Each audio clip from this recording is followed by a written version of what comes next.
Friendo, Steve here. Welcome back to the channel. So AEW New Japan's Forbidden Door is coming up this Sunday. Hey, if you want to watch it with me, I'm going to be doing a live watch along over at the Going in Raw Twitch channel. It's twitch.tv/Steve and Larson. Come check that out. Wrestling's always better with friendos, especially with a show that's going to be like 5 hours long. I kind of suspect that including the buy-in, it's going to be probably around 5 hours. AEW, there's 10 matches on this card right now, and I kind of doubt they're going to add another come Rampage, but it's possible, I guess.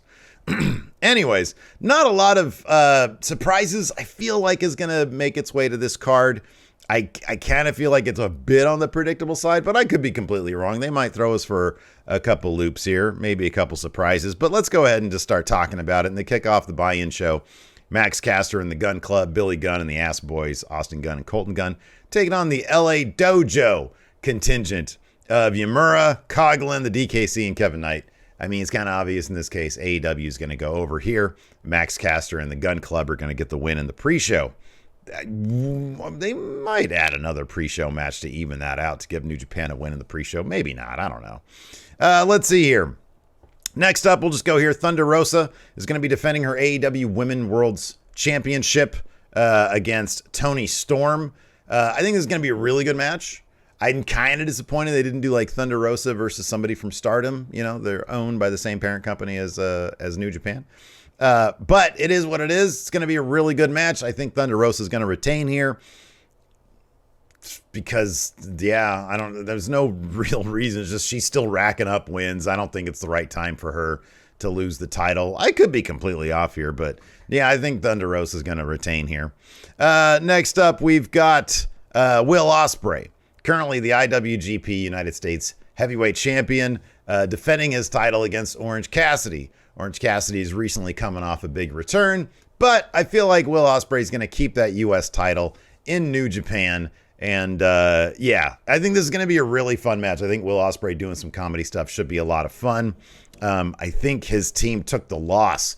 He did to Orange Cassidy's one of the members of Aussie Open took the pin in a multi-man match, in a tag match against Orange Cassidy. So Orange Cassidy stood tall at the end of Dynamite. And so I think Will Ospreay is going to get the win here. Again, when you're looking at this card, you have to sort of balance out, okay, well, for each AEW win, you got to have at least like a New Japan win. I think AEW is going to sort of come out on top when all is said and done. They have a lot more people that are actually in AEW than New Japan has than New Japan here. Yeah, so, you know, you got to balance those out. So Will Ospreay is going to get the win here.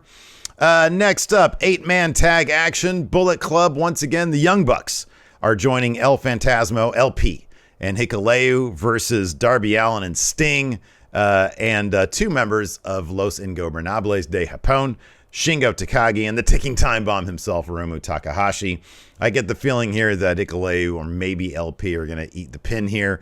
Bullet Club gets the loss. I mean, you've got a power team here, Darby Allin and Sting and two members of LIJ. I think that Hikuleu is sort of like way down on the totem pole here, so he's going to be eating that pin. Young Bucks probably this is just their way of saying, yeah, we're glad we're not Bullet Club anymore. So yeah, you know, it's not going to work out for them. Next up, we've got Jericho Appreciation Society team of Chris Jericho and Sammy Guevara teaming up with Minoru Suzuki from Suzuki-gun, taking on Eddie Kingston, Wheeler Yuta, and the Shota Umino, I think is how you pronounce his name. Shota Umino. I'm butchering that name. I know I am. I'm sorry. Anyways, the Shooter is going to be eating the pin here. I think Jericho and Guevara and Suzuki are going to pick up the win. Larson had speculated that he thinks Suzuki's going to turn on Jericho at the end of this match, which would be pretty funny. I think that might be the case. But I get the feeling that Kingston and his crew is going to win at Blood and Guts, and that's why... Yeah, that's another thing to take into consideration, what's going to be happening at Blood and Guts, because they have been building sort of both these at the same time.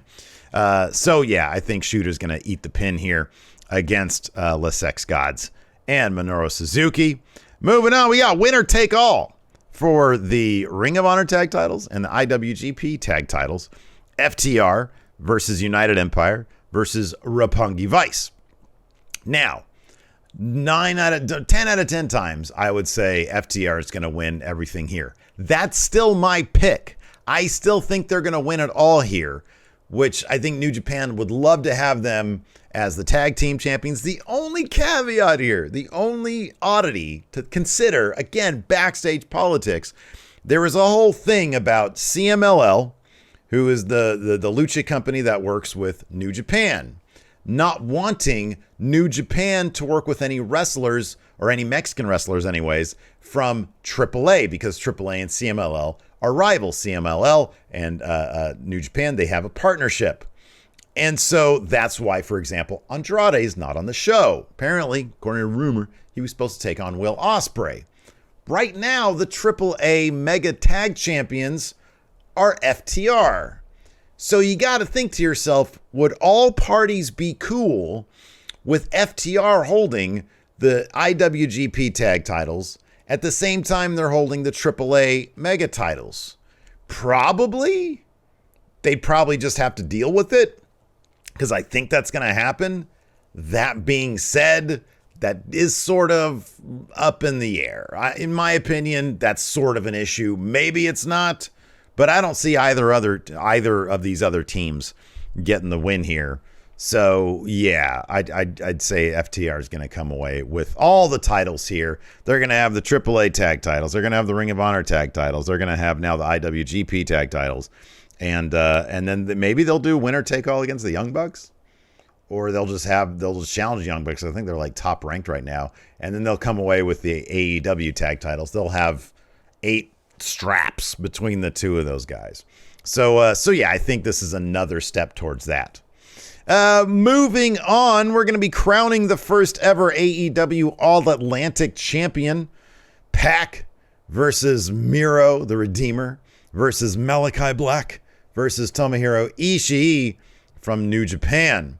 Fatal 4-way. Look, I've said this kind of since the inception of the title, and I saw the brackets. This is Miro's title. They're going to have this title on Miro forever because he should have a title. He needs to have a title.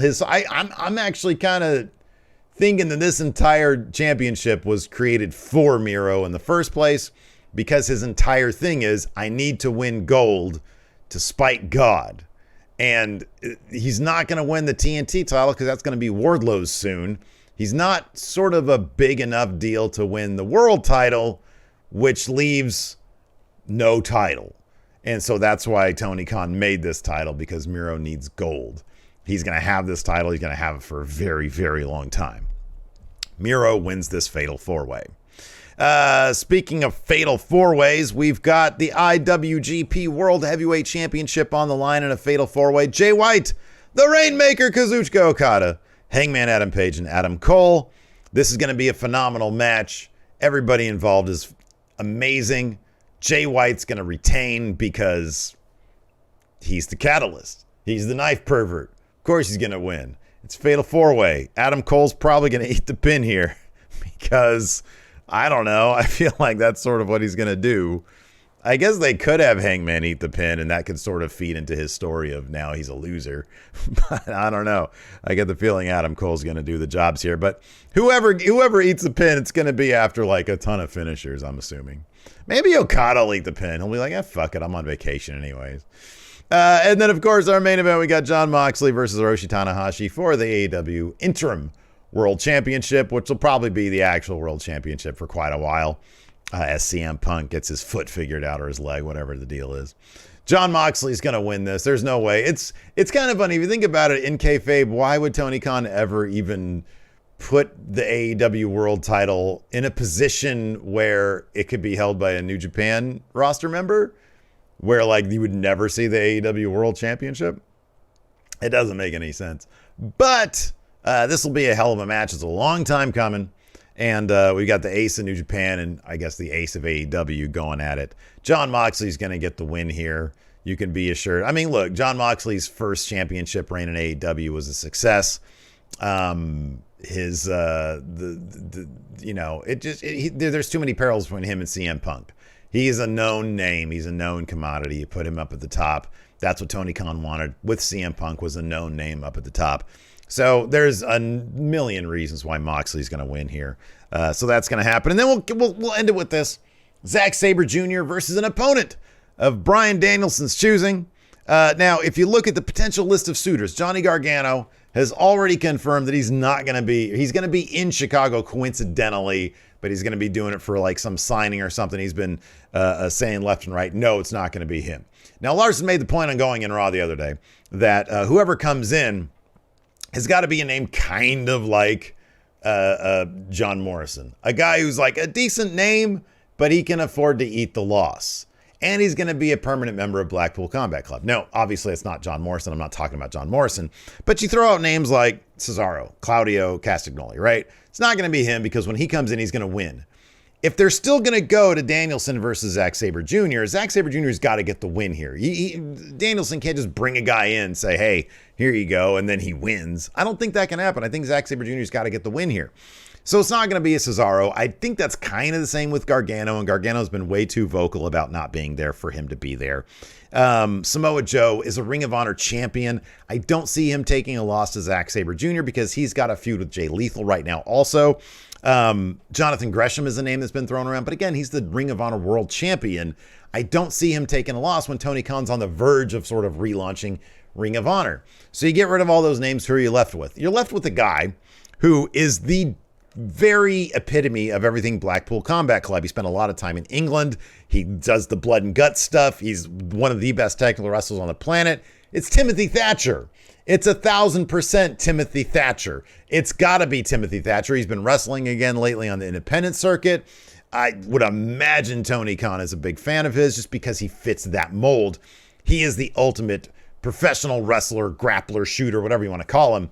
It's Timothy Thatcher. He's going to lose to Zack Sabre Jr. in what could be a match of the year candidate. I think it's going to be a phenomenal match. So yeah, that's who I think it's going to be. Let me know who you guys think it's going to be in the comments below. And yeah, click the link for that Discord because I think I'm going to run some sort of little contest. If anybody gets all these right, including maybe how the win happens, because you got a couple of multi-man matches here, multi-team matches here.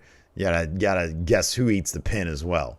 Anyways, that's going to do it for now. Thanks so much for hanging out with me. I appreciate it. Check out this video here. Oh, look at that. That is just ultimate comfort, right? Oh, that was a big sigh.